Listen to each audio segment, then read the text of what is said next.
एक गलती के कारण माँ सीता को झेलना पड़ा था दूसरा दुख। जानिए उनकी निंदा करने वाले धोबी के पूर्व जन्म की कथा। मर्यादा पुरुषोत्तम श्री राम के जीवन पर एक सवाल आज भी ऐसा है जिसे पूछकर बार बार लोग उनकी मर्यादा और सोच पर सवाल उठाते हैं। अपने पूरे जीवन मर्यादा का निर्वाह करने में भगवान श्री राम ने एक बड़ी गलती कर दी, जिसके कारण कोई भी अधर्मी आस्था रहित व्यक्ति उन पर उंगली उठा देता है। श्री राम ने अपनी पत्नी सीता को एक धोबी के सवाल पर त्याग दिया था और तब गर्भवती माँ सीता को जंगल में जाकर रहना पड़ा था। लेकिन पुराणों में कोई भी बात बेवजह नहीं होती। सीता जी के जंगल जाने और भगवान श्री राम द्वारा उनके त्याग के पीछे भी एक बेहद रोचक कहानी है। मिथिला नगरी में जनक नाम के एक राजा राज करते थे। एक बार वह यज्ञ के लिए खेत जोत रहे थे। उसी समय धरती में हल से बनी एक रेखा में एक कन्या का प्रादुर्भाव हुआ। जो कन्या बेहद खूबसूरत थी, उसे देखकर राजा बहुत खुश हुए और उसे अपने पास रख लिया। राजा की संतान नहीं थी। राजा के उस कन्या का नाम रखा सीता। धीरे धीरे सीता बड़ी होने लगी। एक दिन जब सखियों के साथ बाग में खेलते वक्त उन्हें एक सुख पक्षी का जोड़ा दिखा, जो कि एक पर्वत चोटी पर बैठकर एक राजा और एक रानी का किस्सा कह रहे थे। वो किस्सा भगवान श्री राम और माता सीता के जीवन का था, जो कह रहे थे कि पृथ्वी पर एक विख्यात राजा होंगे जिनका नाम होगा राम। वो बहुत सुंदर होंगे। उनकी एक बहुत खूबसूरत महारानी होंगी जिनका नाम होगा सीता। श्री राम 11,000 सालों तक राज्य करेंगे। वह श्री राम और जानकी धन्य है। जो सुख जोड़ा श्री राम जानकी की महिमा का वर्णन कर रहा था। माँ सीता ने उनकी बातें सुनी और उन्हें प्रतीत हुआ कि वो दोनों उन्हीं के बारे में बातें कर रहे हैं। मानव स्वभाववश वो इस बारे में और जानने सुनने के लिए व्याकुल हो उठी। उन्होंने अपनी सखियों से उस पक्षी जोड़ों को पकड़ लाने को कहा।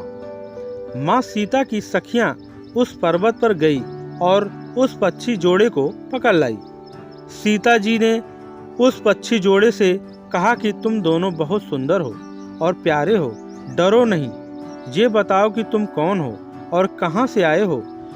जिनकी तुम बात कर रहे हो वो राम सीता कौन है और तुम दोनों को उनके बारे में जानकारी कैसे मिली। माँ सीता व्याकुलता वश उन दोनों से पूछने लगी। माता सीता के ऐसा पूछने पर उन दोनों ने बताया कि वाल्मीकि नाम के एक बहुत बड़े महर्षि हैं। हम उनके आश्रम में रहते हैं। महर्षि वाल्मीकि ने रामायण नाम का एक ग्रंथ रचा है जो मन को बहुत शांति देता है और उन्होंने अपने शिष्यों को उस ग्रंथ का अध्ययन भी कराया है। हमने भी उस ग्रंथ को पूरा सुना है। उसके बाद वो दोनों रामायण के पात्र राम और जानकी के बारे में बताने लगे। उन दोनों पक्षियों ने श्री राम और उनके भाई के जन्म की कथा बताई। उन्होंने बताया कि तप के प्रताप से भगवान विष्णु मनुष्य का रूप जन्म लेकर प्रकट होंगे, जो कि श्री राम लक्ष्मण भरत और शत्रुघ्न के रूप में अवतरित होंगे। कालांतर में श्री राम महर्षि विश्वामित्र और अपने भाई लक्ष्मण के साथ मिथिला आएंगे, जहाँ वह भगवान शिव का धनुष तोड़कर सीता का वरण करेंगे। माँ सीता को ये बातें बताकर दोनों सुख पक्षी जाने की बात कहने लगे, लेकिन माता सीता को वो भाग गए थे। माता सीता के मन में अभी और सवाल उठ रहे थे। उन्होंने उन पक्षियों से और सवाल किए, श्री राम के बारे में और अधिक जानना चाहा। इस पर सुख समझ गया कि यह स्त्री स्वयं सीता है। उन्होंने पहचान कर वह प्रेम पूर्वक ही रामचंद्र के बारे में बताने लगी। उसने श्री रामचंद्र का बहुत खूबसूरत वर्णन किया और फिर पूछा कि हे देवी, तुम कौन हो। पक्षियों की बातें सुनने के बाद सीता जी ने अपने बारे में बताया और कहा कि मैं राजा जनक की पुत्री जानकी हूँ। उन्होंने उन पक्षियों से कहा कि अब जब तक स्वयं श्री राम आकर मेरा वरण नहीं करते, मैं तुम दोनों को नहीं जाने दूंगी। तुम दोनों मेरे घर पर सुख पूर्वक रहो। इस पर सुकी ने कहा कि हम वन में निवास करने वाले पक्षी हैं, हमें जाने दो। हम तुम्हारे घर पर सुखी नहीं रह पाएंगे। मैं गर्भणी हूँ और मुझे अपने स्थान पर जाकर बच्चे पैदा करने हैं। उसके बाद मैं तुम्हारे पास आ जाऊंगी। लेकिन सीता जी ने उन्हें नहीं छोड़ा। इस पर सुख पक्ष ने भी उनसे प्रार्थना की और कहा कि मेरी भार्या को छोड़ दो, यह गड़बड़ी है। जब यह बच्चे को जन्म दे लेगी तब मैं इसे आपके पास स्वयं लेकर आऊंगा। माता सीता ने मोहवश उनकी बात नहीं मानी और सुख पक्षी से कहा कि तुम चाहो तो जा सकते हो, लेकिन इसे मेरे पास रहने दो। मैं इसे अपने पास बहुत सुख के साथ रखूंगी।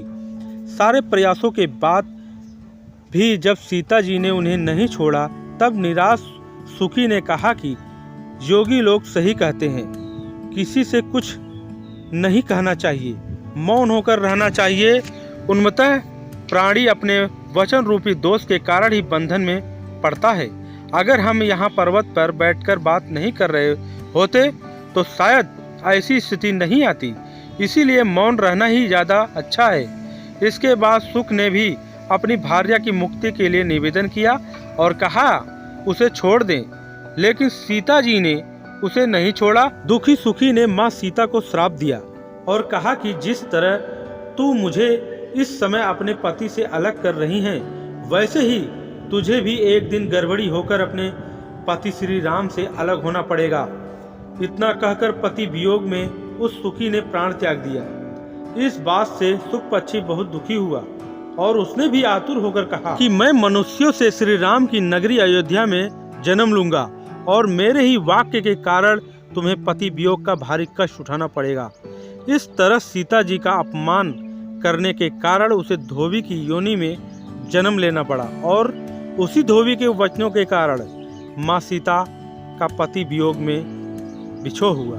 नमस्कार दोस्तों, आशा करता हूँ कि ये स्टोरी आप लोग को अच्छी लगी होगी। अगर अच्छी लगी होगी तो मेरे वीडियो को लाइक कर देना और चैनल को सब्सक्राइब कर देना ताकि नेक्स्ट वीडियो आप लोगों के पास आसानी से पहुँच सके। तो मिलते हैं दोस्तों किसी नेक्स्ट वीडियो में, तब तक के लिए धन्यवाद। Thank you.